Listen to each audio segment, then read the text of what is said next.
거친 세파에서 실망당할 때 그 손못 자국 만져라. 고대를 당해도 세모들이 그 손못 자국 만져라. 그 손못 자국 만져라. 주님 능력을 주시고 항상 널 지키며 인도하시리. 그 손못 자국 만져라. 내가 어둠 속을 걸어갈 때면 그 손못 자국 만져라. 주가 참 평화를 내게 주시리. 그 손못 자국 만져라. 그 손못 자국 만져라. 주님 능력을 주시고 항상 널 지키며 인도하시리. 그 손못 자국 만져라. 내가 부활의 주 따라가려면 그 손못 자국 만져라. 주가 늘 승리로 인도하리니 그 손못 자국 만져라. 그 손못 자국 만져라. 주님 능력을 주시고 항상 널 지키며 인도하시리. 그 손못 자국 만져라. 죄의 짐 지고서 고통당할 때 그 손못 자국 만져라. 너의 맘 문 열고 구주 모셔라. 그 손못 자국 만져라. 그 손못 자국 만져라. 주님 능력을 주시고 항상 널 지키며 인도하시리. 그 손못 자국 만져라. 아멘. 예. 요한일서 2장 15절에서 20절입니다. 요한일서 2장 15절에 20절입니다. 요한일서 2장 15절 20절 너는 세상이나 세상에 있는 것들을 사랑하지 말라 합니다. 세상이나 세상을 사랑하지 말고 또 다음에는 세상에 있는 것들을 사랑하지 말라죠. 요한일서 2장 15절 말씀 같이 읽겠습니다. 같이 읽습니다. 다 찾으셨어요? 다 찾으셔도 같이 읽습니다. 세상이나 세상에 있는 것들을 사랑하지 말라. 어떤 사람이 세상을 사랑하면 아버지의 사랑이 그 속에 있지 아니하니. 예. 그 있지 아니하니 이래 돼 있는데 있지 아니하니라 하고 마침표 꽉 찍어버리세요. 예. 이 중간에 영어 성경은 필요에다 찍혀 있는데 우리말은 자꾸 이렇게 문장을 정확히 적을 안 해놨어요. 좀 약점입니다. 있지 아니하니라 이렇게 됩니다. 있지 아니하니라 이렇게. 예. 예. 이 세상을 사랑하면 어떻게 된다고요? 어떤 사람이 세상을 사랑하면 아버지의 사랑이 그 속에 있지 아니하니라 이렇게 같이 기도합시다. 주 하나님 감사합니다. 주께서 함께 도우시고 은혜를 많이 허락해 주셔서 저희 교회 모든 성도들이 진리의 말씀 위에서 은혜 안에서 또 진리의 성령으로 말미암아 굳건하게 설 수 있도록 해주시고 우리 주 예수 그리스도 안에 깊이 뿌리를 내리도록 해주시고 하나님의 기록된 모든 말씀들이 풍성하게 그들 속에 성도들 마음속에 마음의 창관에 가득히 쌓아둘 수 있도록 해주시고 이 말씀을 통해서 각양 좋은 하나님의 선물들 또 각양 능력들 지혜들이 쏟아져 나오게 해주시고 이 입술에서 그 입을 통해서 참 예전엔 독사의 독이 나왔지만 이제는 생수의 강이 쏟아져 나오고 지혜의 법이 쏟아져 나오도록 해주시고 지혜로운 권고와 조언들이 나오도록 해주시고 서로 위로할 수 있는 힘이 나오도록 도와주십시오. 사랑하는 아버지 하나님께서 또 힘이 필요한 혼들, 무능한 혼들에게는 힘을 주셔서 또 권능을 새롭게 해주시고 무지한 자들에게는 지혜와 명철을 파악하는 힘을 허락해 주시고 아버지 하나님 분별력에 설 때 주님께서 선한 명철을 주셔서 깨닫는 영을 주셔서 좌우를 분별하듯이 선악을 분별하게 하시고 의와 불의와 법과 불법을 잘 분별하고 하나님의 것과 세상에 속한 것 또 하늘의 것과 땅에 속한 것들을 잘 분별할 수 있도록 해주시고 빛과 어둠을 가르듯이 제가 올바르게 나누어서 참으로 진리를 따르도록 인도해 주시옵소서. 아버지 하나님께서 은혜 많이 허락해 주셔서 듣는 귀를 주시고 또 보는 눈을 허락해 주셔서 하나님 말씀에서 나오는 귀한 것들, 놀라운 것들을 또 받게 해 주시옵소서. 받는 말씀마다 믿음으로 결합해서 효과적으로 역사할 수 있도록 해주시고 성도를 생각하는 것 이상으로 구하는 것 이상으로 넘치도록 부어주셔서 참으로 주의 은혜가 크도다. 주의 선하심이 풍성하도다. 이런 선한 간증과 찬양이 쏟아져 나오도록 도와주십시오. 몸이 허약한 분들을 기억해 주시고 육신의 장막 속에 갇힌 혼들을 불쌍히 여기 주셔서 서로 강건하게 해주시길 원합니다. 전능하신 주 하나님께서 도와주시기를 원합니다. 아버지 하나님께서도 말씀에 빛을 주셔서 제가 선포하는 말씀이 그냥 말로 그냥 설교로 전달되는 것이 아니라 생명과 권능으로 저 주의 영으로 경이롭게 영감 있게 은혜롭게 선포되게 해주셔서 듣는 모든 혼들마다 서로 주의 은혜를 받도록 그렇게 역사해 주시고 우리 주를 더 깊이 알 수 있도록 주님과 더 밀착할 수 있도록 하나님께서 은혜를 허락해 주시옵소서. 이 시간도 말씀을 선포할 때 주님께서 오시기 원합니다. 감사드리며 주의 성기도합니다. 아멘. 오늘은 그리스도인과 세상의 관계, 세상에 대한 그리스도인의 관점을 중심으로 말씀을 공부하겠습니다. 성경은 세상에 대해서 거의 언제나 부정적으로 네거티브합니다. 이는 현대교회 설교가 거의 언제나 세상에 대해서 긍정적으로 말하는 것과 거의 정반대입니다. 현 세상은 악합니다. 온 세상은 사악함 가운데 있습니다. 현 세상의 신, 이 세상의 통치자는 마귀입니다. 세상은 어둠 가운데 있습니다. 우리 주님은 세상을 구원하러 오신 것이 아니라 세상에서 우리를 구원하러 오셨습니다. 이 부분에 오해가 없어야 됩니다. 주님은 뭐라고요? 세상을 구원하러 온 것이 아니다. 세상을 구원하러 온 것이 아니라 세상에 있는 우리를 구원하러 오셨습니다. 주님은 세상을 개혁하거나 바꾸거나 더 좋게 만들어 오신 것이 아니라 세상으로부터 우리를 불러내어서 따로 분리하시기 위해서 오셨습니다. 이 불러내어서 이게 뭐죠? 이게 에클레시아입니다. 이게 교회란 뜻입니다. 불러냄을 받은 사람들. 그리스도인은 이 세상에 살지만 이 세상에서 불러냄을 받았기 때문에 이 세상에 속하지 않습니다. 요한복음 8장 25절, 15장 19절, 17장 14절, 요한복음 8장 23절 세 구절 봅니다. 요한복음 8장 23절, 요한복음 8장 23절. 우리 주님께서 친히 자신과 우리의 소속을 정확히 말씀해 주셨습니다. 요한복음 8장 23절. 그분께서 그들에게 이르시되 너희는 아래에서 났고 난 위에서 났으면 너희는 이 세상에 속하고 나는 이 세상에 속하지 아니하니라 했습니다. 예수님께서 말씀하셨어요. 유대인들은 아래에서 났고 이 세상에 속했습니다. 그러나 예수님은 난 위에서 났으며 나는 이 세상에 속하지 아니하니라 이랬습니다.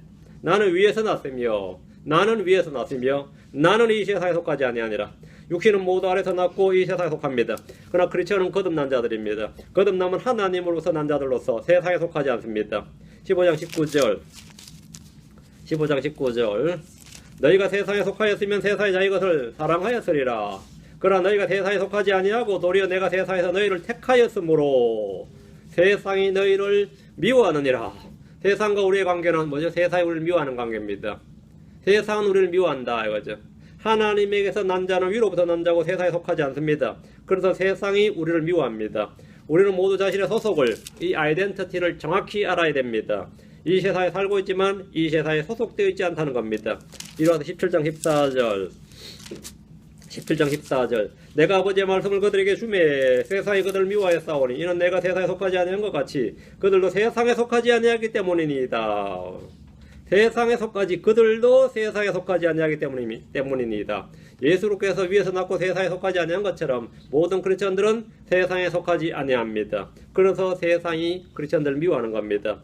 주님 우리가 세상에 속하지 않았다는 사실을 분명하게 말씀해 주셨습니다. 우리 주님이 세상에 속하지 않았다면 그분 안에 있는 우리가 세상에 속하지 않는 것은 당연한 일입니다. 그리스도와 그리스도인은 분리할 수가 없습니다. 우리는 하늘에서 났고 하늘로 갑니다. 우리는 세상에 속하지 않고 하늘에게 속해 있습니다. 요한일서 5장 19절 요한일서 5장 19절 요한일서 본문으로 뒤로 한 장만 넘기면 됩니다. 2장 요한일서 5장 19절 또 우리는 하나님께 속하고 온 세상은 사악함 가운데 있음을 우리가 아느니라. 또 우리는 하나님께 났고 세상은 어디 속해 있다고요? 사악함 가운데 속해 있다. 우리가 안다. 그럼 우리는 세상에 대해서 어떤 자세와 어떤 관점을 가지고 살아야 되는지 성경이 말한 바를 간략하게 정리해 보겠습니다. 자, 오늘 본문 말씀 2장 15절입니다. 세상이나 세상에 있는 것들을 사랑하지 말라. 어떤 사람이 세상을 사랑하면 아버지의 사랑이 그 속에 있지 아니하니라. 우리는 세상에 살고 있지만 세상에 속하지 않기 때문에 이 세상이나 세상에 있는 것들을 사랑하지 않습니다. 세상을 사랑하지 말라. 세상에 있는 것들을 사랑하지 말라. 이것이 우리 주님의 명령입니다. 현 세상은 악하고 사악함 가운데 있습니다. 이 현 세상은 사탄이 통치하고 있습니다. 성경은 이 세상의 통치자 마귀다. 이 세상의 통치자, 이 세상의 신 이랬습니다. 이 세상의 신은 사람들의 마음을 가려서 복음의 빛이 비치지 못하게 합니다. 우리는 세상이 사악함 가운데 있음을 압니다. 어떤 사람이 세상을 사랑하면 본문에 따르면 세상을 사랑하면 어떻게 되죠? 아버지의 사랑이 그 속에 있지 않습니다. 내가 세상을 사랑하면 아버지의 사랑이 그 속에 있지 않는다 이 말입니다. 어떤 이들은 하나님께서 세상을 사랑하셔서 자신의 독생자를 주셨는데, 맞아요? 요한복음 3장 16절에 하나님께서 세상을 이처럼 사랑하셔서 자신의 독생자를 주셨으니 그랬잖아요. 독생자를 주셨는데 그럼 우리도 세상을 사랑한 것이 마땅하다 이렇게 생각합니다. 이게 오늘 소위 말하는 복음주의자들 뭐 이런 사람들 생각이에요. 그런 생각 가진 적 있죠. 하나님께서 세상을 이처럼 사랑하셨는데, 하나님께서 세상을 이처럼 사랑하셔서 독생자를 주셨는데, 그럼 크리스천은 우리도 마땅히 어떻게 되죠? 세상을 사랑해야 된다. 이거는 논리죠. 논리입니다. 논리와 추론이에요. 그래서 크리스천의 세상 참여, 이 크리스천의 이 세상에 참여해서 세상을 적극적으로 개혁하고 변혁시켜야 된다. 그래서 크리스천과 교회는 세상의 개혁자가 되고 사회의 변혁자가 되고 이 사회가 더 나은 세상이 되도록 발전을 이루도록 기도하고 할 수 있는 모든 이 최선을 다해야 한다는 그런 주장을 합니다. 크리스천들이 세상의 주체가 되어서 더 나은 세상과 공평과 정의가 신의같이 흐르는 세상을 만들어야 된다. 이게 이 미국의 크리스천 복음주의자입니다. 그래서 크리스천 복음주의자들은 이 선거 때 굉장히 적극적으로 개입합니다. 이번에 우리 누굴 밀어야 된다 이렇게. 그게 전부 다 여기서 연관이 있습니다. 하나님께서는 세상을 사랑하셨다. 하나님 우리가 아직 죄인이었을 때 우리를 향한 자신의 사랑을 제시하셨다. 하나님께서 자신의 독생자를 세상에 보내셨다. 하나님 우리를 사랑하시고 자신의 아들을 보내셨어. 우리의 죄들로 인해 하의 허물로 삼으셨다. 다 맞는 말입니다. 예수님께서 세상에 비치시고 세상의 구원자이시다. 이런 말은 다 진리입니다. 자, 그 다음 결론. 고로. 우리는 세상을 사랑해야 된다. 그러면서 거짓말입니다. 고로 우리는 세상을 사랑해야 된다. 그건 거짓말입니다. 우리는 세상에 참여해야 된다. 그것도 거짓말입니다. 우리는 세상에 일체해야 된다. 거짓말이에요. 세상과 친구가 돼야 된다. 거짓말입니다. 왜 거짓말이죠? 우리는 사람들의 논리나 추론이나 주장보다 기록된 말씀을 더 신뢰하고 그 말씀을 따라서 생각하고 판단해야 됩니다. 때로 사람들은 성경 이런 구절 저런 구절을 끼워 맞춰서 활용해서 자신의 주장을 내세우고 근거로 삼지만 기록된 말씀에 따라야 됩니다. 하나님은 사랑이시다. 맞죠? 고로 하나님은 사람을 지옥에 보내실 수 없다. 아픔 맞는데 뒤가 안 맞아요. 맞아요? 예. 다윗은 하나님의 마음에 합한 사람이다. 다윗은 아내를 열어두었다. 크리스천은 아내를 열어두었다. 아픔 맞는데 뒤가 안 맞다고. 이런 거 많죠. 아브라함의 믿음이 아버지였다. 맞아요? 이거 성경적으로 맞는 말이죠. 아브라함 믿음이 아버지였다. 오케이 맞대요. 아브라함 믿음이 아버지죠. 아브라함은 첩을 취했다. 우린 첩을 취. 이건 아니다 이 말이죠. 앞에 말이 아무리 성경적 진리라도 그 뒤에 추론이 뒤에 추론은 맞을 수도 있고 안 맞을 수도 있습니다. 그러므로 이 therefore 했는데 그 therefore가 성경 없는 우리말일 때 그 결론은 정확하지 않습니다. 성경 기록에 따르면 세상을 사랑하지 말라, 세상에 있는 것들을 사랑하지 말라 했습니다. 앞에가 뭐라고 되어 있든지 간에 결론은 뭐라고 그렇게 짓지 말라 이 말입니다. 어떤 사람이 세상을 사랑하면 아버지의 사랑이 그 속에 있지 않기 때문입니다. 하나님께서 세상을 사랑하셨다는 것은 세상을 심판하시고 멸하기 전에 이 세상에 속해 있는 사람들에게 구원자를 제공하셨다는 말씀입니다. 그 세상을 사랑하셔서 이게 현재이 아닙니다. 세상을 사랑하셨다. 단회적인 사건입니다. 예수 그리스도를 십자가에 자신의 독생자를 주셨다 이 말입니다. God so loved the world. 주셨다고. 그리고 that he gave his only begotten son. 이래 나오는 거죠. So loved the world. 사랑하셨다고. 하나님께서 세상을 이처럼 사랑하셨다. 하셨어. 우리말로 그렇게 번역밖에 안 되겠지만 하나님께서 세상을 사랑하셨다요. 그 말은 뭐죠? 자신의 아들을 주셨다요. 그게 사건이다 말이죠. 그리고 사람들의 구원자, 이 세상에 있는 사람들을 구원하기 위해서 구원의 복음, 구원의 말씀, 구원자를 제공하셨다 이 말입니다. 주셨다. 그게 사랑입니다. 사랑은 주시는 거죠. 그게 주셨다. 그게 사랑하셨다 이 말입니다. 세상을 사랑하셨다는 것은 자신의 동생자를 주셨다 이 말입니다. 세상을 사랑하셨다는 하나님께서 세상을 이처럼 사랑하셨다. 이것은 우리가 세상을 사랑해야 한다는 말이 아니라 세상에서 우리가 구원받을 수 있도록 하나님께서 사랑을 제공하셨다 이 말입니다. 사랑을 주셨다. 그 사랑이 뭐죠? 그의 독생자라고요. 그 사랑하셨어. 그의 독생 주셨어요. 그래서 우리가 세상을 사랑해야 된다는 말이 전혀 아닙니다. 세상에는 우리가 구원받을 수 있도록 구원자와 구원의 말씀과 구원의 복음과 화해 업무를 제시하셨다는 말씀입니다. 이것이 세상을 향한 하나님의 사랑입니다. 하나님께서 어떤 빚쟁이의 빚을 갚아주시는데 빚을 갚아주셨어요? 주셨다. 그게 뭐죠? 사랑이죠. 그게 은혜고 그게 긍휼입니다. 하나님께서 그 이토록 빚쟁이를 사랑하셔서 빚을 갚아주셨다. 우린 계속 빚져야 된다. 이런 결론은 안 되지. 그 앞의 뭐든 결론은 그렇게 내리면 안 됩니다. 결론 자기 마음대로 내는 게 아니에요. 하나님의 사랑은 뭐냐? 사건이고 행입니다. 하나님의 사랑은 뭐라고요? 사건이고 행이다 이거예요. 하나님께서 자신의 독생자를 주셨고 그를 통해 세상을 구원하는 것이 하나님의 사랑입니다. 하나님께서 우리를 구원하시기 위해서 자신의 독생자를 세상에 보내셨고 우리가 그분을 통해 살게 하신 것이 우리를 향해 나타난 하나님의 사랑입니다. 우린 세상을 사랑해야 하는 것이 아니라 세상을 구원하기 위해서 자신의 독생자를 주신 그분을 사랑해야 됩니다. 그분을 사랑해야 돼요. 세상을 사랑해야 되는 것이 아니라 뭐라고요? 예, 세상에 보내신 바 된 그분을 사랑해야 됩니다. 이거 헷갈린다 그러면 뭐 안 되지. 자, 16절입니다. 요한일서 2장 16절. 세상에 있는 모든 것, 즉 육신의 정욕과 안목의 정욕과 인생의 자랑은 아버지에서 나지 아니하고 세상에서 나느니라. 아버지에서 나지 않고 세상에서 나느니라. 세상이나 세상에 있는 것을 사랑하지 말라는 것은 세상이 악하기 때문입니다. 세상을 사랑하지 말라. 세상에 있는 것을 사랑하지 말라. 이것은 구약이 없는 신약의 명령들. 이런 걸 성경에서 세 명령, 세 계명이라 그럽니다. 구약에는 이런 명령이 없어요. 10계명에도 없지만 모세 5경에도 없단 말입니다. 모세 율법은 이게 없습니다. 세상을 사랑하지 말라. 세상에 있는 걸 사랑하지 말라. 유대인들에게는 굉장히 생소한 말이죠. 그들은 땅을 너무 사랑했죠. 주님이 주신 땅, 뭐 그런 거잖아요.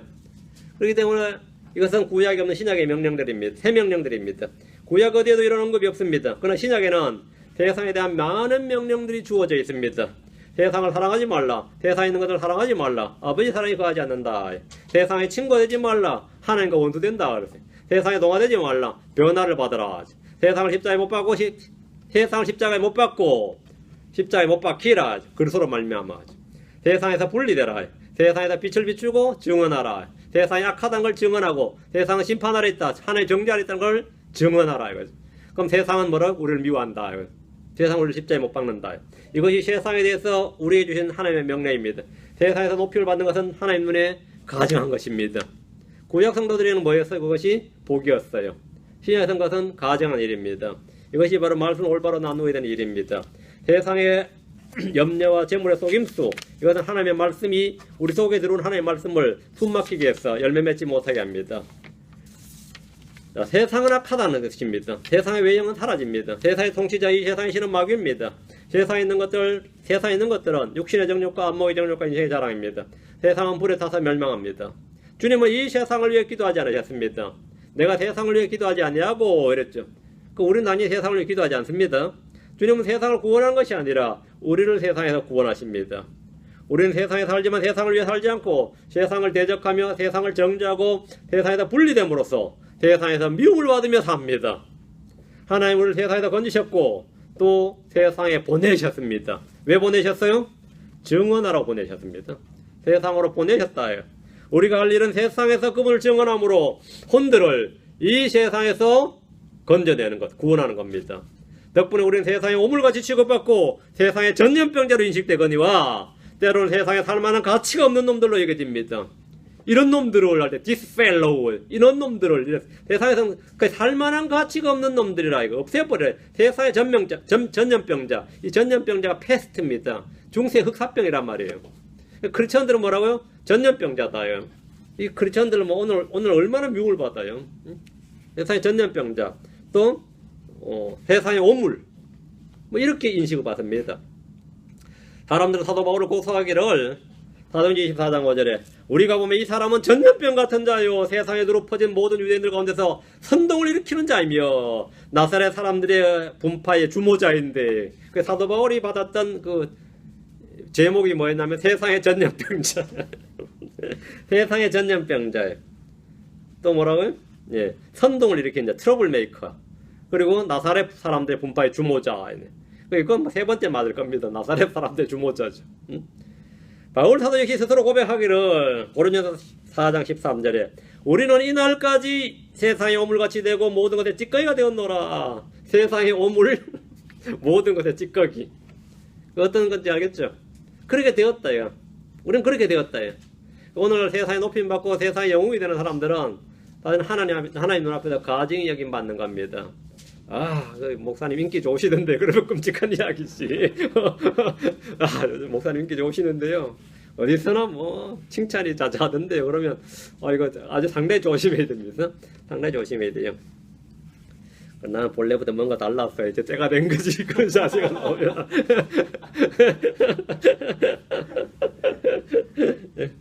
그럼 성도들에게 세상은 어떤 것입니까? 성도들에게 세상은 어떤 것이에요? 히브리 11장 38절에 세상은 이런 사람들에게 합당하지 아니하였느니라. 우리 합당하지 아니하였느니라. 이 말이 not 옳습니다. 세상은 사람들 우리가 살기에는 뭐라고요? 가치가 없는 것이었느니라. 무가치한 것이었느니라. 그걸 합당치 아니하였노라. 그렇게 이 땅에 굴러도 뭐 이승희 저승보다 낫다는 게 우리나라 무속이죠. 개똥마티에 굴러도 이승희 저승보다 낫다 아니에요. 그런데 크리스천들은 그렇지 않아요. 이 세상에서 구중궁궐에 살아도 저승 이승보다 나아. 저승 이승 굉장히 불교용어죠. 예. 하늘이 이 땅보다 낫다고요. 다가올 세상이 현 세상보다 낫다 이 말입니다. 다가올 세상이 정말 그렇게 생각합니까? 예. 우리는 하루빨리 이 몸을 떠나서 말 육체 장막을 떠나서 주와 함께 있는 것이 훨씬 더 좋으나 말이에요. 훨씬 더 좋습니다. 예. 세상은 모든 사람을 다 포용할 수 있지만 예수를 믿는 사람은 포용하지 못합니다. 세상은 별별 사람을 다 포용할 수 있는데 예수 믿는 사람은 포용 못해요. 크리스천과 세상은 적대 관계이며 서로를 미워하고 대적하며 죽이는 관계입니다. 갈라디아 6장 14절, 갈라디아서 6장 14절에 그러나 나는 우리 주 예수 그리스도의 십자가 외에 결코 어떤 것도 자랑할 수 없나니 그분으로 말미암아 세상이 나에 대하여 십자가에 못 박혀 있고 세상이 나에 대하여 십자가에 못 박혔고 나 또한 세상에 대하여 그러하니라. 세상은 나에 대하여 십자가에 못 박혔습니다. 세상은 십자가에 못 박혔다는 말은 세상은 나에게 오물덩어리고 가치없는 무가치한 거다. 그건 십자가에 처형해버려야 될 아무것도 아닌 것이다 이 말이고 세상 또한 나를 어떻게 판단한 거죠? 저는 십자가에 못 박아 죽여 마땅한 놈이다 이런 거. 십자가에 못 박아 죽여 마땅한 놈. 세상과 우리는 서로 그런 관계입니다. 우리는 세상을 쓰레기 아무것도 아닌 것으로 이건 불타 없어져 버릴 것으로 사악함 가운데 있고 삐뚤어지고 폐역하고 음란하고 아무것도 아닌 것을 보고 세상 크리스천들을 그렇게 오물처럼 전염병자처럼 봅니다. 그것이 크리스천과 세상입니다. 세상 너무 미워하지 마. 그래도 세상은 여러분을 미워합니다. 내가 아무리 세상의 친구가 되고자 해도 안 될 겁니다. 크리스천이 세상의 친구가 되면 세상과 친구가 되면 그는 하나님과 원수가 됩니다. 크리스천이 세상을 사랑할 때 그 속에는 아버지의 사랑이 없게 됩니다. 크리스천이 세상을 일치할 때 맛을 잃은 소금과 열매를 맺지 못하는 가지처럼 버려지게 됩니다. 다시 16절 요한일서 2장 16절 세상에 있는 모든 것들 육신의 정욕과 안목의 정욕과 인생의 자랑은 아버지에게서 나지 아니하고 세상에서 나느니라. 이 세상에 있는 모든 것을 셋으로 딱 구분하면 육신의 정욕과 안목의 정욕과 인생의 자랑입니다. 육신의 정욕은 몸에 관련된 겁니다. 안목의 정욕은 주로 혼에 관련된 겁니다. 인생의 자랑은 주로 우리 자아인데 역에 관련된 겁니다. 육신의 정욕은 색욕과 쾌락 등을 쫓는 것을 말하며 청년의 정욕 또는 몸의 정욕이라고 말합니다. 육체의 정욕, 청년의 정욕, 몸의 정욕 이렇게 말합니다. 육신의 정욕은 몸이 원하고자 하는 것, 몸이 원하는 것을 얻고자 하는 욕구로서 인간의 3대 욕구인 가장 기본 욕구가 식욕, 성욕, 수면욕이라고 그러죠. 이걸 포함해서 몸 안에 있는 지체들이 일으키는 죄의 정욕을 다 일컫습니다. 이게 육신의 정욕입니다. 이걸 추구하기 위해서 사람들이 왜 그렇게 열심히 일하냐 그러면 다 먹고 살자고 그러잖아요. 식욕이죠. 식욕은 죄가 아니지만 탐식은 죄가 됩니다. 식욕은 죄가 아닌데 탐식은 죄가 돼요. 여러분 탐식 있어요 없어요? 조금이라도 더 맛있는 건 먹고 싶지 맛없는 건 먹고 싶어요? 그래서 저는 이 맛에 둔감해요. 이게 참 복인지 저주인지 모르겠는데 맛에 별 적이 없습니다. 맛에 별 적이 없어요. 근데 이 동주는 달라요. 민감해. 엄마를 아주 괴롭혀. 괜히 보기 요리하는데 뒤에 와서 보고 뭐하나 보고 간섭하고 점하고 우리 이 사람이 스트레스 받아 벌써부터 남편한테 그런 거 안 받아 자식이 이런다 그러고 벌써부터 뭐 하라 그러고 말이죠. 저는 그런 걸 요구한 적이 없어요. 뭐 요구한 적도 없고 무조건 맛있다 그러지 뭐. 예. 간이 안 돼도 맛있다, 잘 돼도 맛있다, 없어도 뭐 이런 스타일이라 없는데, 야 진짜 이 조금 살게 되면 말이야 다 탐식가가 돼요. 없을 때요 없어서 못 먹어서 자기 그런 욕구 없는 줄 알지. 조금 여유가 생겨보세요. 몇 시간 갑니다. 맛있는 집 찾아서 그 어느 집 가서 대접한다 그러는데 계속 찾다고 하는데 배고파 죽겠는데 계속 가고 있어. 식당에 가서 수두룩하게 보이는데 안 들어가요. 어디 가서 먹어야 된다 이거예요. 어디 가서 먹어야 된다. 근데 맛집이 왜 그렇게 많은 거야? 너무 많아. 그렇게 가죠. 그러니까 식욕은 죄가 아닌데 탐식은 죄가 됩니다. 성욕은 죄가 아니지만 색욕은 죄입니다. 안목의 정욕은 보기에 좋은 것을 추구하는 것이고 더 나은 것, 더 좋은 무엇을 추구하는 욕구입니다. 여러분이 망원경을 만들었을 때 사람들은 우주를 볼 수 있게 되었어요. 평생 못 보던 걸 본 거죠. 우주를 보게 됐다. 달의 분화구가 보이고 말이죠. 이게 기가 막히는 거예요. 그 전체 망원경을 보니까 이건 와 엄청나요. 전체 망원경을 보니까 우주를 볼 수 있게 됐단 말이죠. 현미경을 만들 때 그들은 그동안 볼 수 없었던 수많은 미시한 것들을 볼 수 있게 되었습니다. 이거 바로 신기하다 이거죠. 이제는 못 보는 거. 그 사람들은 끊임없이 뭔가 볼거리를 찾고 만들고자 노력합니다. 예술의 발전은 안목의 정력이 바탕이 됩니다. 그래서 TV가 나왔을 때 안방에서 이제 뭘 보잖아요. 컬러가 나왔어요. 그걸로도 부족해요. 더 나은 거 더 나은 계속 만드는 거예요. 볼 수 있게 계속 볼 수 있게 만드는 거죠. 사람들은 끊임없이 뭔가 볼거리를 찾고 만들고자 노력합니다. 볼거리를 만들어라 이거예요. 볼거리를. 그게 영화로 불리든 예술에 불리든 볼거리를 만들어요. 볼거리를. 예술의 발전은 안목의 정력이 바탕이 됩니다. 과학적 발기나 기술 발명은 모두 새로운 것을 보고자 하는 안목의 정력에서 비롯됩니다. 사람은 이전에 과연 없던 것을 발견하거나 만들어서 보는 걸 즐깁니다. 이게 처음 만들어진 거다 이거예요. 그럼 와 대단하다. 그거 만들고도 얼마나 애를 써요. 화성에 있는 물을 보고 싶어가지고 그 돈 쏟아붓고 있어요. 화성에 있는 물을만 보고 싶어가지고 있는지 없는지 하나 보고 싶었다요. 우주 어딘가에 무엇을 찾아내 보고 싶어합니다. 우리가 아직 보지 못한 것을 찾고 보고 싶어서 땅속을 뒤지고 바다속을 뒤지고 옛날 옛적의 그 유적들 유물들로 파헤칩니다. 그래 보면 뭐죠? 봤다 이거야. 뭔데 미라다. 이 안목의 정렬인 게 봤다 이거야. 뭔가 봤다 이거. 땅속에 뭐가 있더라요. 전에 못 봤던 거 봤다 이거죠. 땅속에 기름이 있더라. 땅속에 가스가 있더라. 바닷속에 심해 뭐가 있더라. 맞아. 와 새로운 거 봤다 이거야. 여기서 모든 과학 발전이 이루어집니다. 모든 과학의 발전은 그 육신의 정력은 주로 함족이 추구하고 이 안목의 정력은 주로 양키들 이 야페 쪽이 추구한다 그래요. 주로 정말 진짜 그렇죠. 그 안목의 정력이 끝이 없습니다. 그래서 계속해서 새로운 발견과 발전을 추구하는 겁니다. 그걸 만들어내는 거죠. 만들어내고는 와 좋다. 중단하면 안 돼요. 끝없이 뭔가를 만들어내야 돼. 변형을 시키든 응용을 시키든 하여튼 만들어내야 돼. 그리고 새로운 것이다. 그래서 사람이 다 존재 의미가 있어요. 또 새로운 거 만들어졌냐? 이러면 똑같은 차를 하나 만들어도 그래요. 새로운 기술로 만들었다. 그래야지 어떻게 되죠? 그래 팔리지. 그래서 사람들이 와 하죠. 새롭게 만들었다. 디자인 바꿨다잖아요. 그래야 돼요. 옷도 마찬가지입니다. 그래야 여자비 돌아오는데 옛날 걸로. 그런데 하여튼 새롭게 해야 된다 이거예요. 안목의 정력 때문에 그렇습니다. 그래서 계속해서 뭐가 새로 만들어지는 거죠. 인생의 자랑이란 나란 존재를 높이고자 하는 욕망입니다. 인생의 자랑이란 이거 좀 앞에과는 좀 틀려요. 내가 이대로 살다가 이런 허무한 존재가 아닌데 나는 뭔가 좀 다른 나는 만물의 영재이다. 나는 만물의 척도다. 나는 세상의 중심이다. 나는 소우주다. 이런 존재감과 성취감을 얻고자 하는 욕망이 인생의 자랑입니다. 내가 이렇게 보여도 이런 사람이 아니야. 내가 지금 비록 이 일을 하더라도 내가 본래 이런 사람이 아니야. 이거. 응? 세탁소에 앉아있는 아줌마도 손님 오면 겸손히 안 맞고 뭐라 그래. 내가 이런 일을 할 사람이 아닌데 내가 지금 여기 앉아있다. 이런 자세로 앉아요. 손님 맞아요? 내가 본래 이런 일을 할 사람은 아닌데 내가 무슨 일을 하면서도 그냥 일을 하면 되는데 뭐래요. 남의 식모를 해도 마찬가지예요. 열심히 봉사하고 하면 감사합니다 하는데 내가 일이 안 풀려서 지금 이 집에 왔지 내가 원래 이런 거 하는 사람이 아닌데 하는 자세야. 그게 한국인들이 점형적으로 그렇습니다. 근데 모든 동양인들 특징이 그래요. 그 에이시안들이 이 시엠족 특징은 뭐냐면 인생의 자랑입니다. 그 등산을 가도 등산을 즐기지 않고 난 요즘 등산을 즐길 만큼 살게 되었다는 걸 자랑해요. 그래서 알록달록한 옷 입고 가요. 등산을 즐기기에 편한 옷 입는 게 아니라 머리서부터 발끝까지 등산복이 아니라 패션복이야. 나 이렇게 살며 즐기며 산다는 걸 누구한테 자랑하고 싶은 거예요. 올라가서 힘들어 죽겠는데 안 오면 되거든요. 근데 왜? 자랑거리 때문에 그렇습니다. 끊임없이 자랑하고 싶은 거예요. 그 체면 문화라는 게 다 인생의 자랑입니다. 나는 원래 이런 우리 집은 원래 우리 가문 이런 사람이 뼈대 있는 집안이다. 뭔가를 보여주고 뭔가를 자랑하고 싶은데 내가 자랑할 거 그럼 조상 자랑이라 해야 되고 그것도 안 되면 자식 자랑이라 해야 돼. 그래야 직성이 풀립니다. 그래 직성이 풀려요. 근데 자식도 별 볼 일 없는데요. 어머나 이건 며느리가 들어와서 새끼를 낳았는데 이 손자가 똑똑해. 들고 다니면 자랑해요. 데리고 동네 데리고 자랑해. 손자 똑똑하다고.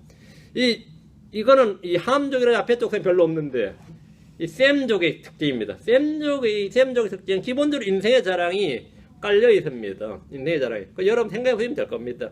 나도 인생에서 뭐 내 자랑할 거리 없나? 그거 없으면 삶의 맛이 안 나요. 그거 없으면 삶의 맛이 안 납니다. 그렇죠. 그 자랑거리 하나 없어지면 엄청 열받아요. 우리 어머님도 말했죠. 자기 딸내미 나 같은 못난 놈하고 결혼한 게 너무 수치스러워가지고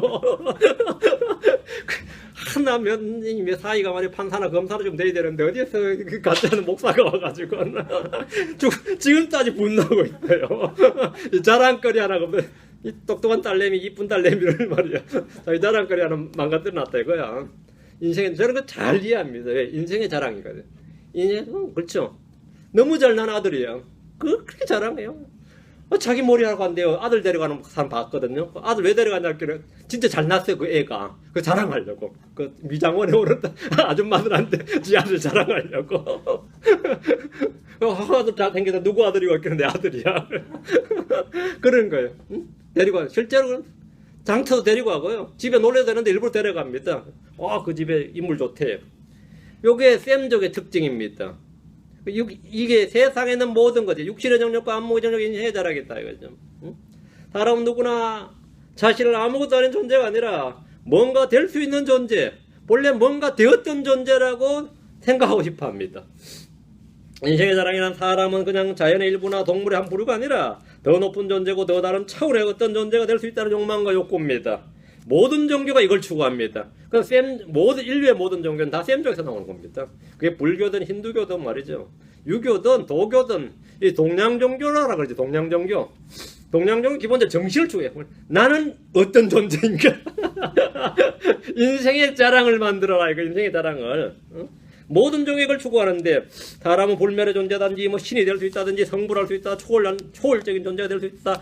뭐 군자가 될 수 있다, 뭐 도인이 될 수 있다, 뭐 선인이 될 수 있다. 하여튼 더 나은 지금보단 차원이 다른 어떤 존재가 될 수 있다는 거예요. 그러니까 뭔가가 될 수 있다. 더 높은 곳을 바라보는 욕망이 바로 인생의 자랑입니다. 지혜를 추구하던 종교를 찾고 만드는 것이 다 인생의 자랑에서 나옵니다. 어떤 지리산에서 뭐 10년 면벽하며 동굴 토굴에서 말이에요. 면벽하던 사람인데 아직도 그런 사람 많아요. 옛날에는 계룡산이 많았고 계룡산에 육군 본부를 만들어가지고 다 털을 밀어버렸더니만 좀 지리산에 많이 들어가가지고 그래가지고 막 뭐 도력인 게 차수리 하는데 뭐 이빨로 뭐 트럭을 잡아 당긴다든가 뭐 그런 거 있잖아요. 힘을 길렀다. 그 대단한 거죠. 자기가 다른 사실은 그래봐야 뭐 이게 뭐 내가 볼 때는 뭐 택시 한 대 힘도 안 되는데 그 사람 힘이 그 자랑에서 뭐 하려고 그래. 막 알력을 키워서 막 쫙 뺄 거야. 막 몽고 사람들처럼 말이야.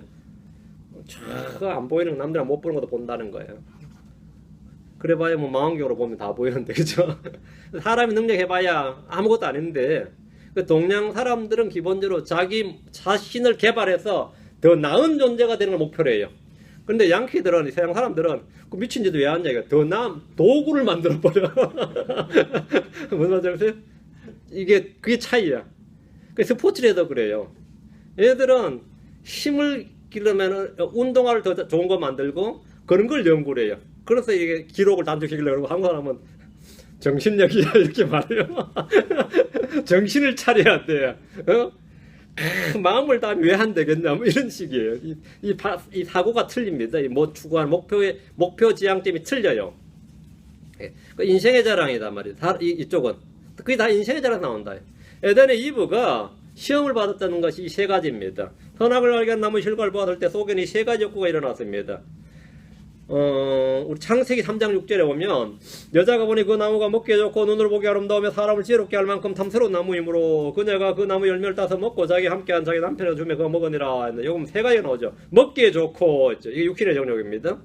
눈으로 보기 아름다우며 안목의 정력이죠. 사람을 지혜롭게 할 만큼 탐스럽다. 사람을 지혜롭게 할 만큼 이게 인생의 자랑입니다. 지혜자가 된다. 더 높은 존재가 되는 거죠. 마귀가 광야에서 주님을 시험했던 것도 이 세 가지입니다. 이 돌들이 빵이 되게 하라. 육신의 정력이죠. 먹을 식욕을 해결하는 거죠. 주님 성전 꼭대기 세우고는 네가 만약 하나님의 아들이거든 뛰어내리라. 초월적 존재가 되라. 초인의 모습을 보여라. 맞죠? 그건 뭐죠? 인생의 자랑입니다. 인간의 한계를 뛰어넘는 초자연적 초월적 존재로서 자신을 나타내 보이고 증명하는 것인데 인생의 자랑입니다. 마지막으로 마귀는 세상의 모든 왕국들과 그것들의 영광을 그분께 보여주면서 내가 만일 엎드려 내게 경배하면 내가 이 모든 걸 내게 주리라. 보여줘. 안목의 정력이죠. 육신의 정력은 함족들이 가장 추구하는 욕망이고 안목의 정력은 주로 야베 족속들이 제일 야페 족속들이 가장 추구하는 겁니다. 인생의 자랑은 셈족이 가장 열렬히 갈망하는 겁니다. 이 모든 것은 아버지에서 난 것이 아니라 세상에서 나는 겁니다. 우리는 죄가 우리의 죽을 몸 안에서 군림하지 못하게 해서 몸의 정력 안에서 죄에게 순종하지 말아야 됩니다. 우린 주 예수를 서로 옷 입고 육신의 정력을 채우기 위해서 육신에게 기회를 주지 말아야 됩니다. 우린 청년의 정력을 피하고 오직 순수한 마음으로 주를 부른 자들과 함께 의와 믿음과 사랑과 화평을 따라야 됩니다. 우린 세상에 속한 정력들을 거부하고 현대사에서 맑은 정신을 가지고 의롭게 하나님의 뜻대로 살아야 됩니다. 우리가 전에는 어리석고 불순종하며 속임을 하고 여러 가지 정력과 쾌락을 섬기며 악의와 시기 가운데 살고 증오하며 서로 미워했으나 이제는 중세의 시선과 성령의 새롭게 하시로 구원을 받은 자들입니다. 이제 우리는 이전 정력들에 따라 자신을 꾸미지 말고 혼을 대적하여 싸우는 육체의 정력들을 삼가하며 육체 안에 남은 때를 더 이상 사람들의 정력에 따라 살지 않고 오직 하나님의 뜻대로 살아야 됩니다. 17절입니다. 요한일서 2장 17절. 예. 세상도 그것의 정력도 사라지되 오직 하나님의 뜻을 행하는 자는 영원토록 거하느니라 했죠. 세상도 세상의 정력도 사라집니다. 기도는 정력을 채우기 위한 수단이나 도구가 아닙니다. 여러분 믿음의 능력이란 소위 말하는 믿음, 그것은 자신의 정력, 자신의 욕구, 자신의 소원을 채우는 수단이 아닙니다. 믿음이나 은혜나 성령의 선물은 정력을 망조시켜주는 능력이 아니라 정력을 억제하고 피하고 거부하는 능력입니다. 자신의 정력을 거부하는 능력이 은혜예요. 은혜는 우리를 가르쳐서 육신의 정력을 거부하게 하는 거죠. 세상의 정력들을 거부하게 하는 게 은혜지 자신의 정력을 채우는 게 은혜가 아닙니다. 그걸 크게 오해하면 안 됩니다. 그 정력을 채우고 나서 주의 은혜였어. 그러면 그건 안 되는 말이죠. 정력을 거부하는 게 하나님의 은혜입니다. 현대 기독교인들은 자신의 정력을 만족시키기 위해서 주님을 찾고 부르짖습니다. 크리스천은 정력을 십자가에 못 박은 자들입니다. 갈라디아서 5장 24절에 그를 속에 속한 사람들의 애착들과 정력들과 함께 육신을 십자가에 못 박았느니라 했습니다. 정력은 채워야 하는 어떤 것이 아니라 거부하고 피하고 순종하지 말고 삼가해야 됩니다. 세상도 그것의 정력도 사라지되 했습니다. 악한 현 세상은 불로 다 없어지고만 합니다. 현재 있는 하늘들과 땅은 없어집니다. 세상이 없어지면 세상의 정력은 자동적으로 사라집니다. 우리는 없어질 것 썩어질 것을 위해서 애쓰고 일하는 자들이 되어서는 안 됩니다. 하나님의 뜻을 행하는 자는 영원토록 거하느니라 했는데 주님은 누구든지 하나님의 뜻을 행하는 자 곧 그가 내 형제요 내 자매요 어머니로 하셨습니다. 하나님의 뜻은 모든 사람이 구원을 받는 것과 진리의 지식에 이르는 겁니다. 하나님의 뜻은 우리가 먼저 자신을 주께 드리고 성도를 섬기는 겁니다. 하나님의 뜻은 우리가 거룩히 구별되는 겁니다. 하나님의 뜻은 모든 일에 감사하는 겁니다. 하나님의 뜻을 잘 행함으로 우리 썩은 자들의 무식한 말을 잠잠하게 하는 것. 이것이 바로 우리를 향한 하나님의 뜻입니다. 하나님의 뜻은 잘 행함으로 고난을 받는 겁니다. 하나님의 뜻은 육체 안에서 남은 때를 더 이상 사람들의 정욕에 따라 살지 않는 겁니다. 하나님의 뜻대로 산다는 것은 성경에 기록된 주의 말씀을 따라 사는 겁니다. 하나님의 뜻을 행한 뒤에 필요한 것이 뭐냐? 인내입니다. 하나님의 뜻을 행한 자들은 하늘과 땅이 없어져도 영원히 갑니다. 현 세상이 끝이 아닙니다. 의가 거하는 새 하늘과 새 땅이 있습니다. 새 예루살렘이 있습니다. 우리가 살 곳이 있다요. 그러나 현 세상이 없어져도 하나님의 뜻을 행한 자는 영원히 간다. 요한일서 2장 18절입니다. 2장 18절 어린 자녀들아 지금은 마지막 때니라. 적그리스도 오리라 함을 너희가 들은 것 같이 지금도 많은 적그리스도가 있나니 이로써 지금이 마지막 때인 줄 우리가 아느니라. 지금은 마지막 때니라 하는 이 언제를 말합니까? 요한은 이 편지를 쓰면서 지금 마지막 때니라, 지금 마지막 때니라, 마지막 때니라 이렇게 말을 했습니다. 마지막 때니라. 자, 그러면 마지막 때가 언제냐면 교회 시대 전체입니다. 교회 시대는 마지막 때입니다. 신약의 2000년 역사가 마지막 때란 겁니다. 디모전서 4장 1절에 이제 성령께서 분명히 말씀하시기를 마지막 때에 어떤 사람들이 믿음에 떠나 유혹하는 영들과 마귀들의 교리에 주의를 기울여 하시는데 마지막 때에 그 마지막 때란 것은 교회 시대 전체를 말한다 이거죠. 베전서 1장 20절에도 참으로 그분께서는 세상의 창건이 이전에 미리 정하여졌을 때 이 마지막 때에 너희를 위해 드러나셨으며 마지막 때에 우리를 위해서 주님이 드러나셨다. 마지막 때 드러나셨다. 뭐죠? 예수님이 우리를 위해 드러난 때가 마지막 때란 거예요. 그러면 한마디로 지금은 마지막 때니라 했으니까 요한서 2장 18절 지금은 마지막 때니라 했으니까 지금이 바로 마지막 때입니다. 지금이 마지막 날들이에요. 마지막 때 마지막 날을 특정할 때는 어떤 특정 기간을 특정할 때는 대환란의 기간을 말합니다. 보통 일반적으로 마지막 때 아니 마지막 날들 하면 뭐라고요? 예수님의 초림을 말하면 초림이 사실은 구약의 마지막이었죠. 여기서부터 마지막 날들 이렇게 말합니다. 마지막 날들 이렇게 말해요. 마지막 때 이렇게 하죠. 다음 지금은 많은 적그리스도가 있느니라 그랬죠. 많은 적그리스도 이 말하고 이 단수로 적그리스도는 틀립니다. 많은 적그리스도가 있느니라 이거는 지금 이 시대 이 2000년 교회 역사에 계속 있는 거예요. 사도 요한이 이 편지를 쓰는 게 이제 AD 90년대죠. AD 90년대 이미 많은 적그리스도들이 있다 이렇게 말합니다. 요한이 말한 적그리스도는 대환란 때 나타날 그 땅에서 올라오는 그 짐승이 아닙니다. 멸망의 아들 죄의 사람을 의미한 것이 아니라 예수님께서 그리스도의 힘을 부인하는 자, 아버지 아들을 부인하는 자, 예수님께서 육체 안에 오신 것을 시인하지 아니하는 영을 적그리스도다 이렇게 말합니다. 사실 지금 요한이 말한 적그리스도들 할 때 적그리스도들은 이 세 가지예요. 누구요? 예수님께서 그리스도의 힘을 부인하는 자, 아버지 아들을 부인하는 자, 예수님께서 육체 안에 오신 것을 시인하지 않는 자. 이 세 가지를 뭐라고요? 적그리스도형이다. 여호와의 지금 적그리스도형인 거죠. 아버지 아들 부인하니까 무슬림도 가면 적그리스도형인 거죠. 아버지 아들 부인하죠. 유대교도 가면 적그리스도형입니다. 구약에서는 아닌데 신약에서는 유대교는 적그리스도형입니다. 적그리스도입니다. 아버지 아들 부인하니까. 성경에 따르면 예수로서 육체 안에 오신 걸 시인하지 아니하는 영은 다 적그리스도다 이 말이죠. 그럼 정통 근본주 유대교는 뭐죠? 적그리스도다 이 말입니다. 요한일서 1장 7절에 속이는 자들이 세상에 많이 들어왔는데 그들은 예수 그리스도께서 육체 안에 오신 것을 시인하지 아니하느니라. 이런 자가 속이는 자여 적그리스도니라 합니다. 이런 적그리스도는 초대교회 때는 물론이고 지금도 많이 있습니다. 대환란 때 거짓 그리스도들과 거짓 예언자들이 일어나서 큰 표적들과 이적들을 보여 할 수만 있으면 바로 그 선택받은 자들 속이리라고 하신 그 말씀대로 예수 그리스도를 부인하는 것이 대세가 될 겁니다. 많이들이 그리스도 이름으로 와서 자신이 그리스도라고 하는 세대가 올 겁니다. 이때는 예수 그리스도는 철저히 부인되고 그리스도가 부인되는 게 아니라 예수 그리스도가 부정되고 마치 그리스도가 유명인들을 가리키는 보통명사로 사용될 겁니다. 그리스도가 여기저기 있는 거죠. 그리스도는 타이틀이 되어버린 예수 그리스도가 아니라 많은 그리스도들이 생기는 거죠. 그것이 적그리스도다 이 말, 거짓 그리스도들이다 이 말입니다. 이로써 지금이 마지막 때인 줄 우리가 아느니라. 마지막 때 마지막 날이란 어느 하루를 가리키는 말이 아니라 예수님의 초림 때부터 대환란을 거치는 전 세대를 갖습니다. 지금이 마지막 때고 지금이 마지막 날들입니다. 19절 요한일서 2장 19절 그들이 우리에게서 나갔을 때 우리에게 속하지 아니하였나니 만일 그들이 우리에게 속하였더라면 분명히 우리와 함께 거하였으리라. 그러나 그들이 나간 것은 그들이 다 우리에게 속하지 아니하였음을 나타내려 함이니라. 그들이 우리에게서 나갔을 때란 말에서 그리스도를 부인한 이단들은 처음에 믿는 자들 속에 있었다가 나간 자들임을 알 수 있습니다. 성경을 말하기를 고린도전서 11장 19절에 고린도전서 11장 19절에 인정받는 자들이 너희 가운데서 밝히 드러나려면 너희 가운데 반드시 이단 파당도 있어야 하느니라 했습니다. 교회 내에 뭐가 있어야 된다고요? 이단 파당이 있어야 된다. 그래서 반드시 있어야 된다 이거죠. 반드시 이단도 있어야 된다 이 말이에요. 이단 파당들이나 거짓 교사들, 거짓 대언자들, 거짓 사도들, 거짓 그리스도들, 거짓 유대인들은 모두 우리 속에 있다가 나간 자들입니다. 가룟 유다는 12제자 중에 한 명이었습니다. 거기서 나간 자죠. 후메네와 알렉산드는 지역교회에 있던 지체들이었습니다. 사도 요한을 헐뜯고 받아들이지 않았던 디오드레베는 교회 일꾼이었습니다.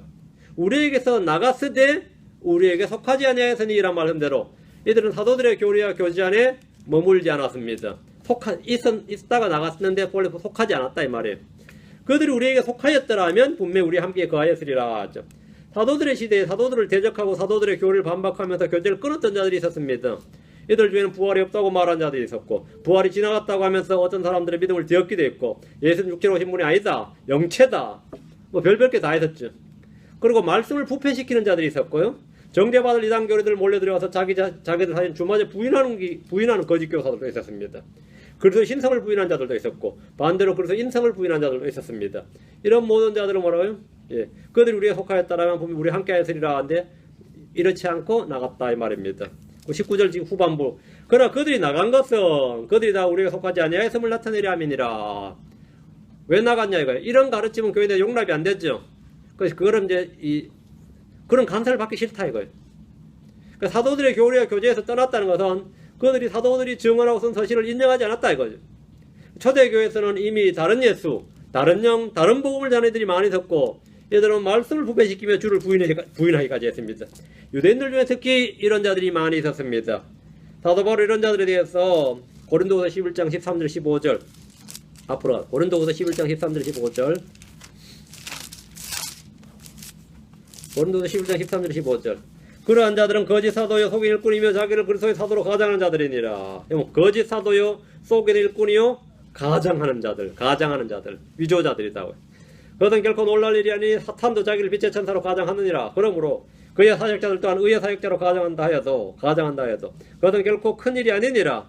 그들의 마지막은 그들의 행위대로 되리라 하고 했는데 당시 지역교회 사정을 잘 보여주고 있습니다. 지역교회 내에는 이런 자들이 많이 있었던 거죠. 거짓 사도, 속인 일꾼, 그리스도의 사도로 가장하는 자들이 많이 있었다 이 말입니다. 이들은 사도들의 징계나 훈육과 가르침을 거부하고자 아예 독립을 해버렸는데 사도야는 그들이 다 우리에 속하지 아니하였음을 나타내려 함이니라 했습니다. 오늘날 교회 내에도 이런 자들이 많이 있습니다. 많이 있어요. 같이 있다가 킹제임 성경 완전한 성경 아니라고 떠나는 사람도 있고요. 우리 가르치는 거 교회 교리 틀렸다고 떠나는 사람도 있고 같이 못 하는 거죠. 응? 많이 있어요. 거짓 유대인, 거짓 사도, 거짓 대언자, 거짓 교사들은 주님 오시는 그날까지 점점 더 많아질 겁니다. 그런데 그들은 또 나름대로 자기들이 옳다고 말하겠죠. 그건 뭐 당연한 것이고 20절입니다. 어제 나간 것은 우리와 다르다. 우리에 속하지 않았다. 이걸 증명하려고 하는 거다. 나타내려 함이라 말이죠. 요한일서 2장 20절. 그러나 너희는 거룩하신 분에게서 기름 부음을 받고 모든 걸 아느니라. 우리는 거룩하신 분에서 기름 부음을 받았습니다. 성령 받았다 이 말입니다. 이 기름 부음은 우리가 하나님의 아들들이고 그분에 속해 있다는 것이고 왕가의 제사장이란 뜻입니다. 우리 모두 거룩하신 분에게서 기름 부음을 받았습니다. 이것을 성령 침례를 받았다. 또 그냥 성령을 받았다 이렇게 말합니다. 어떤 목사나 부흥사나 대언자나 사도들이 우리에게 기름을 부어준 것이 아닙니다. 우리에게 기름을 부으시는 분은 하나님이십니다. 앞으로 합니다. 고린도후서 1장 21절 이런 구절을 외워놓으셔야 됩니다. 고린도후서 1장 21절 이제 우리를 너희와 함께 그리스도 안에 굳게 세우시고 우리에게 기름을 부으신 분은 하나님이시니라. 우리에게 기름 부으신 분이 누구라고요? 하나님이시니라. 사도 바울은 누구에게 안수받을 때 기름 부을 받은 게 아니다 이 말입니다. 응? 어떤 이들은 안수를 통해 성령이 임하는 줄로 압니다. 이는 사도행전에서 사도들이 안수할 때 성령을 받았던 예를 들어서 성도들에게 안수를 주면서 성령을 받으라고 외칩니다. 자, 성경을 한번 봅시다. 사도행전 2장 33절 10장 45절 두 구절 봅니다. 사도행전 2장 33절 10장 45절 2장 33절 그러므로 그분께서 하나님의 오른손에 높여지시고 아버지에게서 성령님을 약속으로 받았어 너희가 지금 보고 듣는 이것을 부어주셨느니라. 누가 부어주셨죠? 그분께서 높여지시고 아버지에게 성령 약속 받아서 이것을 부어주셨느니라. 성령을 부어주셨느니라. 성령을 부어주시는 분은 하나님이시죠. 사도들과 함께 주님을 믿었던 사람들은 모두 한날 성령을 받았습니다. 아무도 그들의 머리 위에 안수하지 않았습니다. 주님의 영이 믿는 자들 위에 임하시고 그들 속에 이 성령의 기름 부음이 있었던 겁니다. 이것은 성령의 선물이었고 성령 침례입니다. 그날 복을 믿고 침례를 받았던 유대인들 역시 모두 성령을 받았습니다.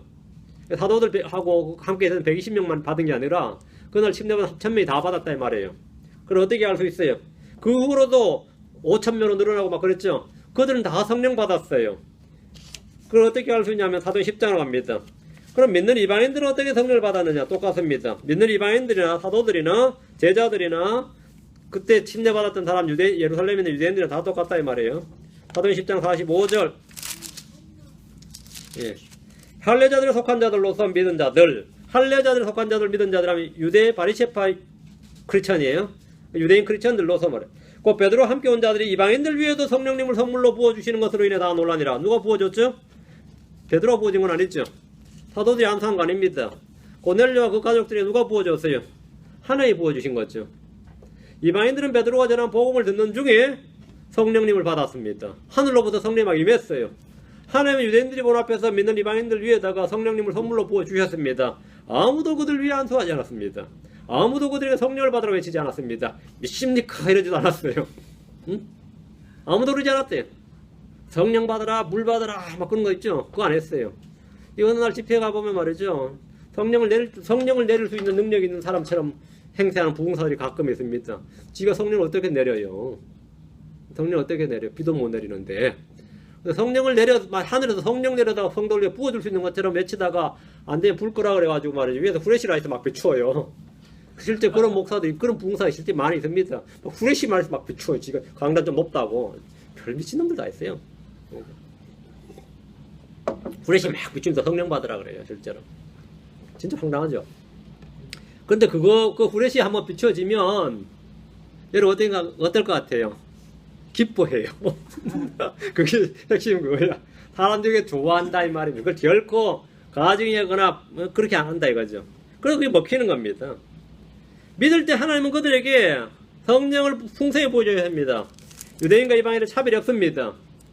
이런 당시 유대인들에게 상당히 충격적인 일이었는데 베드로는 즉석에서 이들이 우리와 마찬가지로 성령님을 받았으니 이들이 우리와 마찬가지로 성령님을 받았다. 무슨 말이에요? 우리와 마찬가지로. 예, 유대인들 그때 믿는 사람 다 받았다 이 말이에요. 자신들뿐만 아니라 3,000명, 5,000명 다 그래 받았단 말이에요. 그러니까 할레파 유대인들도 자기들도 받았던 거죠.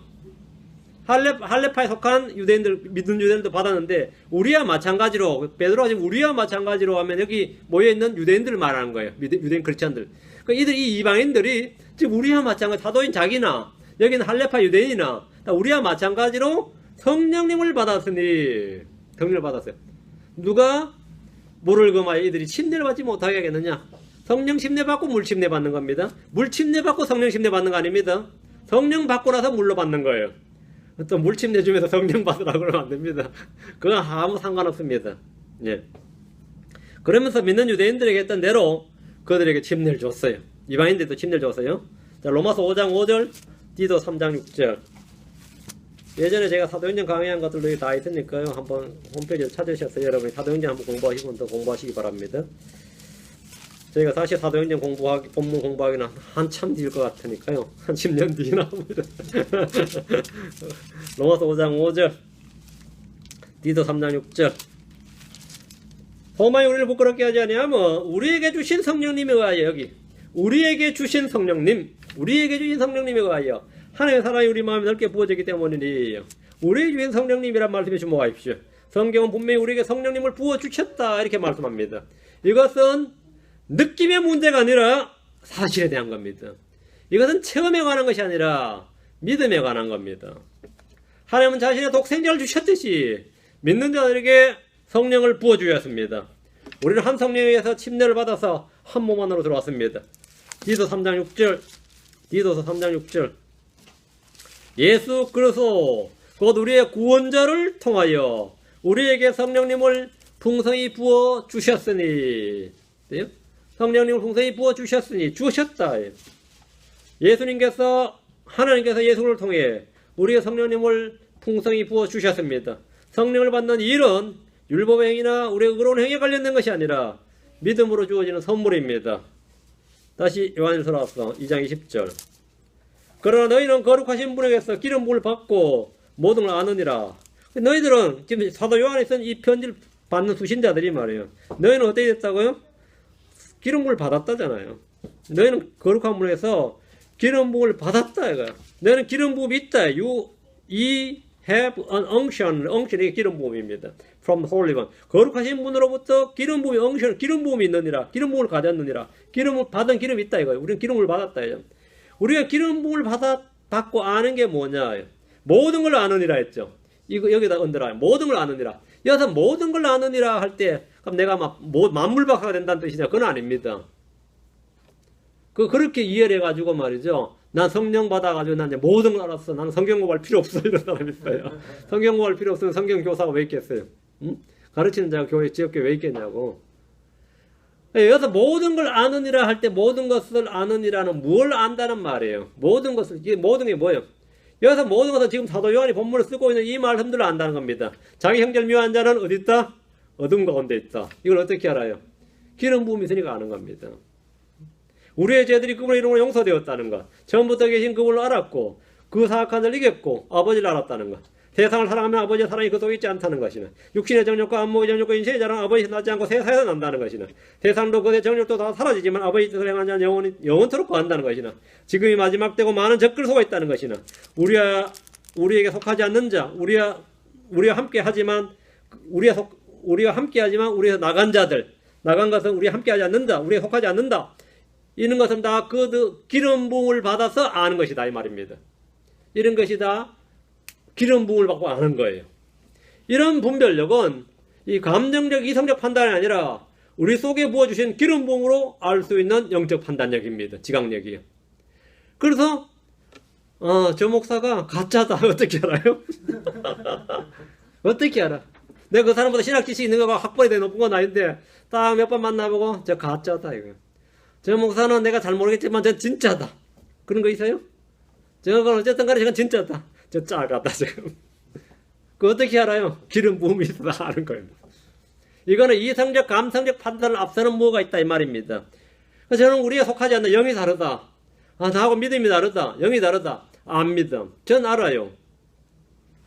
알아요. 뭐 어떨 때는 모를 때도 있어. 잘못 아는 때도 있어. 근데 분별력이 점점 커가면 이제 아는 거죠. 저는 구원 안 받은 놈이야. 그런 거 알아요? 뭐 함부로 판단할 건 아닌지 몰라도 어떨 때면 구원받은 사람의 증거는 아니네 싶을 때가 있죠. 저 사람 구원받았다고 할 게 상당히 의심스럽네. 뭔가를 지금 알고 있는 거야. 그분의 기름 부음을 받고 안다는 겁니다. 내가 이 성경이 완전한 성경인지 어떻게 알았냐? 지금 이걸 어떻게 하냐? 나 그분의 기름 부음을 받고 안 겁니다. 그럼 그분의 기름 부음을 받고 안 거예요. 뭐 이거 그냥 막 안 거 아닙니다. 이거. 얼마나 고민하고 기도하고 저기 했는지 몰라요. 성경 구원받고 나서부터 성경 문제에 대해서 얼마나 찾고 헤매고 뭐 별짓 다 했는지 모릅니다. 예, 그런 영적 판단인데 우리는 외모에 따라서 그 사람의 겉모양에 따라서 사람을 판단하지 않습니다. 일도 마찬가지예요. 우리는 겉모양을 판단하지 않고 육체를 따라 판단하지 않습니다. 그것 따라 판단하지 않는다요. 우리가 아는 것은 거룩하신 분에게서 기름 부음을 받고 하는 영적 지식이고 판단입니다. 우리는 거짓 대언자나 거짓 교사들, 거짓 그리스도, 거짓 유대인, 거짓 사역자, 거짓 일꾼들을 압니다. 알아요. 저는 그만한 놈이네 하죠. 그 어떤 분이 저도 어떨 때 충격받을 때가 있어요. 그분요?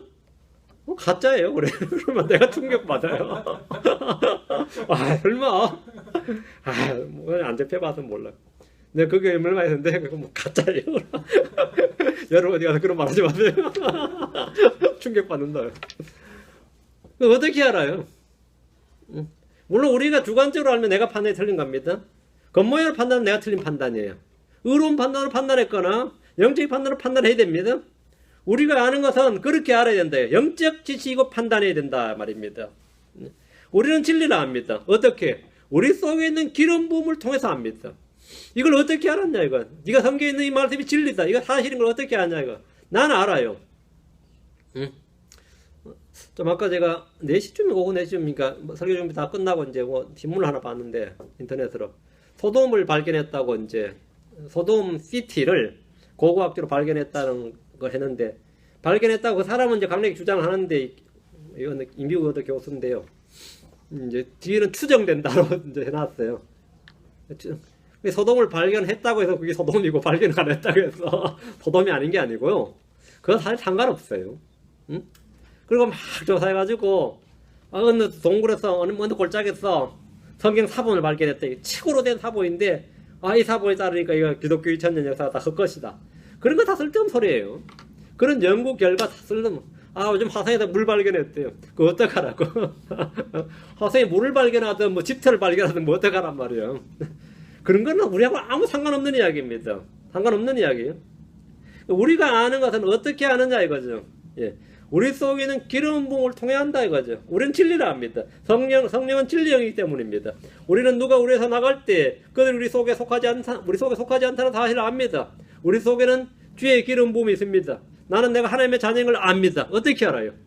어떻게 알아요? 나는 오늘 내가 죽으면 하늘에 간다. 하나님께 간다. 어떻게 알아요? 우리 속에는 기름 부음이 있음을 통해 안다 이거예요. 나는 모든 걸 안다 할 때 이 모든 것이란 바로 이런 기록된 사실이 진리인 줄을 안다는 말입니다. 자동차 타이어 어떻게 고치는지 난 몰라요. 그런 건 모르는데 이걸 안다 이 말입니다. 우리는 진리를 안다 이겁니다. 우리는 누가 우리에서 나갈 때 그들이 우리에게 속하지 않다는 사실을 압니다. 우리 속엔 주의 기름 부음이 있습니다. 여러분 속에 이게 있습니까? 이게 있습니까? 있으면은 그 기름 부음을 통해서 아시면 됩니다. 안다 이겁니다. 지금 배우고 있는 진리들, 이 진리, 이게 성경적인 진리다. 이건 진리다요. 안다 이거죠. 내가 해서 부정해도 이건 진리입니다. 내가 안 믿어도 진리입니다. 내가 모른다 해도 진리예요. 그게 핵심입니다. 내가 다 아니다고 해도 진리는 진리다요. 내가 안 믿어도 진리입니다. 여러분 안 믿는다고 변한 거 없어요. 여러분 자신이 변하지. 성경이 변하지는 않습니다. 이 세상이 다 안 믿어도 진리입니다. 이 세상이 다 부정해도 진리는 진리입니다. 그건 변하지 않습니다. 근데 그걸 내가 어떻게 하냐 이거죠.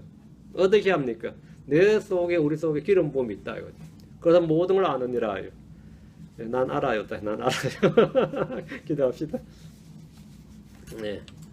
이제 이걸로 주 하나님 감사합니다. 함께 도우셔서 감사합니다. 우리 주님께서 우리 속에 기름 부음을 주셔서 좀 거룩하신 분에게서 하나님께서 친히 부어주신 이 성령을 통해서 우리 하나님의 사랑이 우리 속에 부어지고 또 하나님께서 사랑이시란 것과 빛이시란 것과 그분 안에 어둠이 없다는 것과 우리가 형절미하면 우리 속에 어둠을 가리고 있다는 것.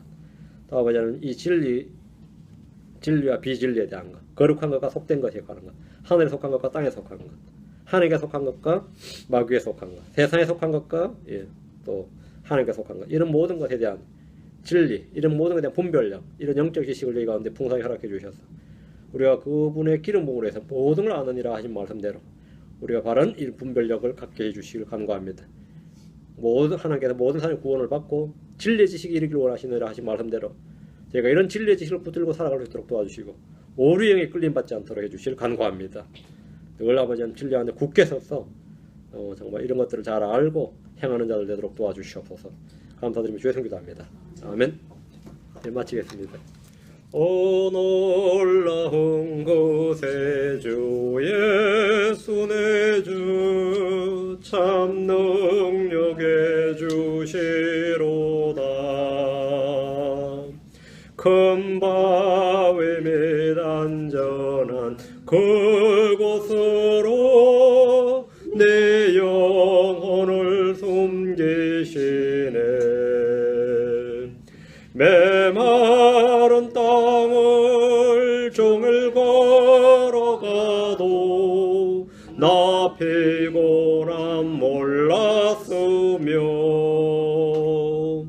저 위험한 곳 내가 이를 때면 큰 바위에 숨기시고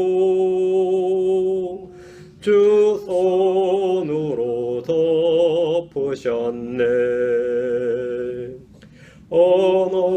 놀라운 곳에 주 예수 내 주 내 모든 짐 벗기시고 죄악에서 날 끌어올리시며 또 나에게 힘주시네. 메마른 땅을 종일 걸어가도 나 피곤함 몰랐으며 저 위험한 곳 내가 이를 때면 큰 바위에 숨기시고 주 손으로 덮으셨네.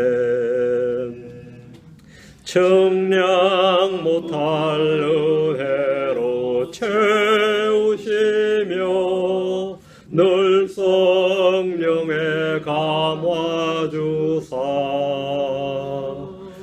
큰 기쁨 중 주님을 찬양토록 내 생활을 도우시네.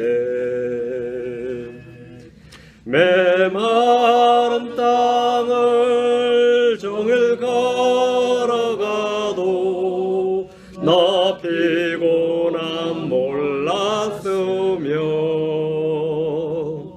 저 외험한 곳 내가 큰 바위에 숨기시고